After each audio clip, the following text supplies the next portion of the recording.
सोलापुरातील Nita residency इथं महिला शिक्षिकेचा मृत्यू झालेला आहे। डोक्यावर गंभीर दुखापत झाल्यानं अर्चना हरवळकर यांचा मृत्यू झाल्याची बातमी आहे। डोक्यात वरवंटा घालून खून झाल्याचा अंदाज पोलिसांनी व्यक्त केला आणि पोलीस घटनास्थळी दाखल झाले।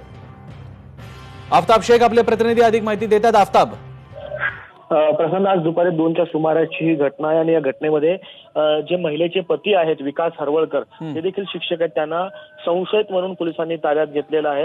विकास हरवळकर यांनी स्वतः जे आहे ते विषारी द्रव्य देखील प्राशन केल्याची माहिती पोलिसांतर्फे मिळते। त्यांना आता डॉक्टरांच्या निगराणीखाली ठेवण्यात आलेलं आहे। महिला शिक्षक असलेल्या अर्चना हरवळकर यांच्या डोक्यात गंभीर दुखापत झालेली आहे, त्यामुळे त्यांचा मृत्यू झालेला आहे। नेमकं या मृत्यूचं कारण काय आहे याचा तपास आता पोलीस करतायत। ज्या पद्धतीने हत्या झाली आहे त्यावेळेस घरात जे आहे ते आणखी कोणी होतं का, विकास हरवळकर यांनी हे नेमकं कृत्य का केलं या संदर्भात सगळं पोलीस जे आता तपास करतायत। प्रसन्न, धन्यवाद आफताब तुम्ही दिलेल्या या माहितीबद्दल।